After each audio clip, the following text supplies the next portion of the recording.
Hello there, you're watching Leadership TV, and this is Inside Nigeria, where we dissect the major headlines on select national dailies. I am Cynthia Onwado. Thanks for watching. Let's begin, of course, with Leadership newspaper. The major headline here says Nigeria records third jailbreak in 2025 as 16 inmates flee Keffi prison. NCOS says 7 escapees recaptured, manhunt underway for 9. Yes, they're talking about the crisis in the Nigerian Correctional Service. And in the last 9 years, Nigeria has recorded 19 recorded jailbreaks or prison escapes, what have you. That calls for urgent attention. Moving on now, Katsina government to celebrate World Hausa Day. That's on page 20. Police reform, IGP inaugurates committee to review police scheme. Arms deal, court gives federal government 45 days to conclude Dasuki's trial. IGP orders airport police command to probe K1 airport incident. Ibom Air saga, NCAA calls for witnesses as NBA flees ban on passenger. Again, Dangote refinery slashes petrol price to 820 naira per litre. Federal government issues 12 months recapitalization deadline to insurance operators. Moving now to our stand, this is our editorial. It says Doyin Abiola, Media Doyin lives on. Okay, this spotlights the career of the editor-in-chief of the Concord newspaper, and takes a look at her lifetime story. Moving on now to the back page, we have the Wednesday column with Olufunke Barura. She looks at beyond money and land, rethinking how Nigeria rewards excellence. Taking an excerpt from that write-up, Nigerians must not only be celebrated when they win, but they must be empowered to keep winning and to help others rise as well. In recent times, we've witnessed a wave of cars and cash, especially to the Super Falcons and, of course, the female basketball team, the Tigresses. But what does that say about the way Nigeria rewards hard work and excellence? Down below, of course, at the back page, we look at our Ghana Must Go cartoon. Today it says, I see GEJ return to Aso Rock in 2027. Prophet Bomadi Seri Muodumu. All right. And the reply down below says to greet the president. Okay, let's wait and see how 2027 would look like. Moving away from leadership newspaper, let's take a look at this day. Major headline on this day says Abgas Soludo, no apology backing Tinubu's second term bid. All right, we see a pictorial here of Tinubu welcoming Governor Chukwuma Soludo of Anambra State to the villa, of course. All right, moving on, SDP's Wadada, no space for opposition in 2027. Well, it's a war. It's going to be like a war in 2027 with so many political parties vying for various positions in government. EFCC, we target corruption in both ruling and opposition parties. Senate vows tough sanctions as aviation crisis escalates, begins full investigation. And finally, on this day, Dangote refinery slashes ex-depot petrol price by 30 naira. NLC hails companies' impact. Okay, let's move on now from this day and check out the Vanguard. The headline on the Vanguard says Ibom Air fracas. Comfort begins life at Kirikiri. MBA wades in. Okay, we know that there is an update on that particular report, which says that Comfort, of course, the punishments, talking about Kirikiri and being banned for life, has been reviewed, of course, by the aviation minister, Festus Keyamo. 2027, I won't deny Tinubu. We have been friends for 22 years, says Soludo. 16 inmates attack warders, breach Keffi prison, 7 rearrested. Dangote refinery reduces loading price of petrol to 820 naira per litre. Okay, still on the Vanguard, Atiku ADC condemns Tambuwa's arrest, says EFCC now political too.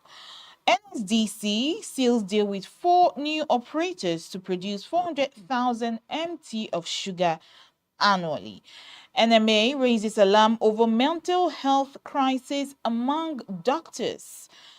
Also, VP Shetima to investors, it's time to invest in Nigeria. Finally, on the Vanguard, Showore leads protest to NYSC headquarters over unjust treatment of core members Ushi Ugwamaye. Okay, let's move away from the Vanguard and check out the Punch. The Punch headline here says, health sector crisis persists despite 5.4 trillion naira Wema Bank loans. All right, Boko Haram scare Borno villagers flee, sleep on Cameroon streets and schools. EFCC targeting David Mark after Tambuwa Ihedioha, says the ADC. Well, that's a prediction. Federal government drops 60 billion naira fraud charges against ex-AMCON MD. Down below on the front page, we see MBA others condemn Ibom Air over female passengers' assault. Police probe from 1 over Abuja airport misconduct.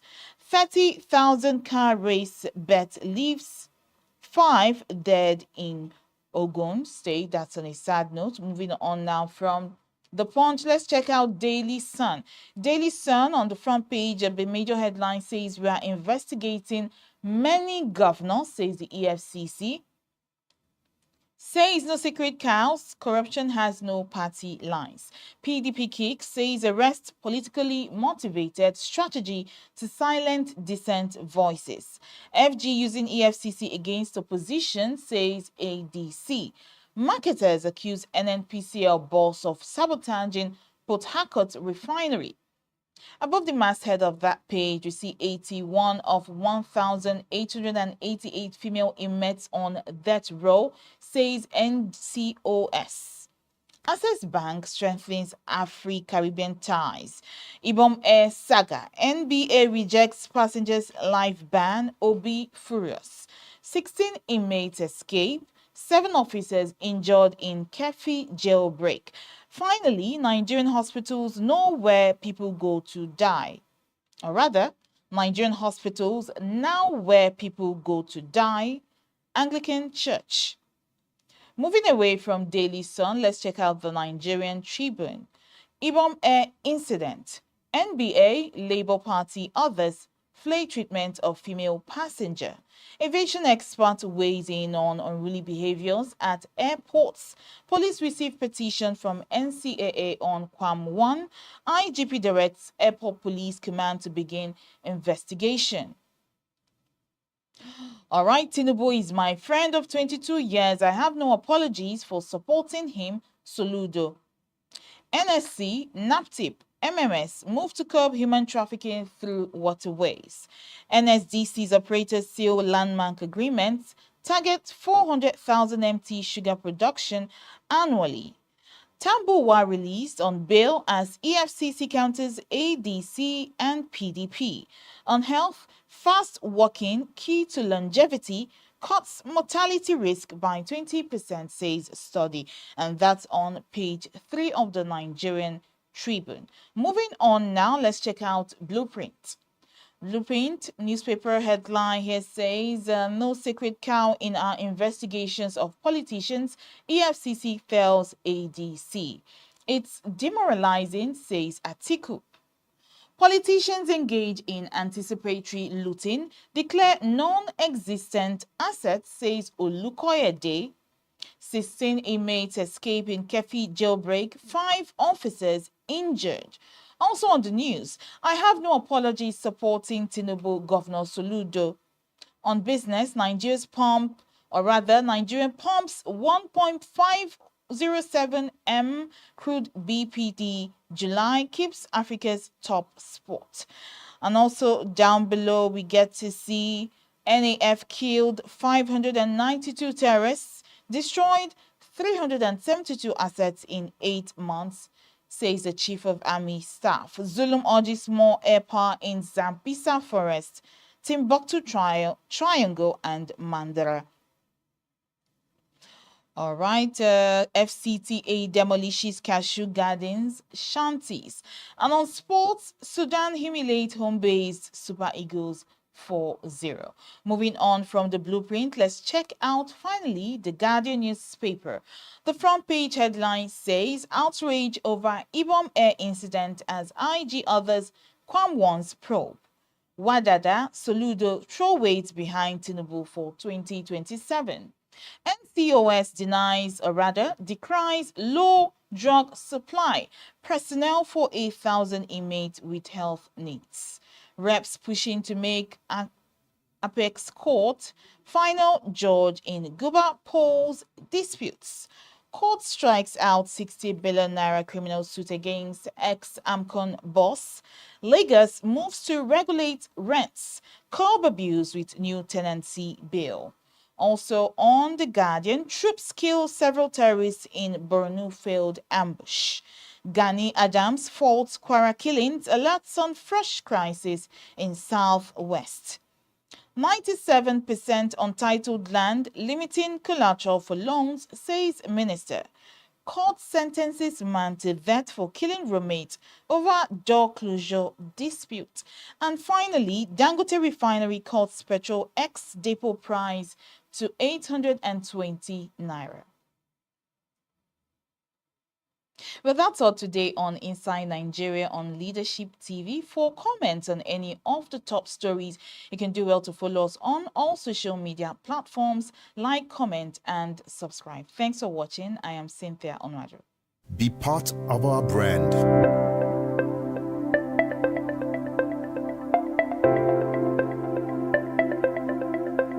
Leadership for God and country.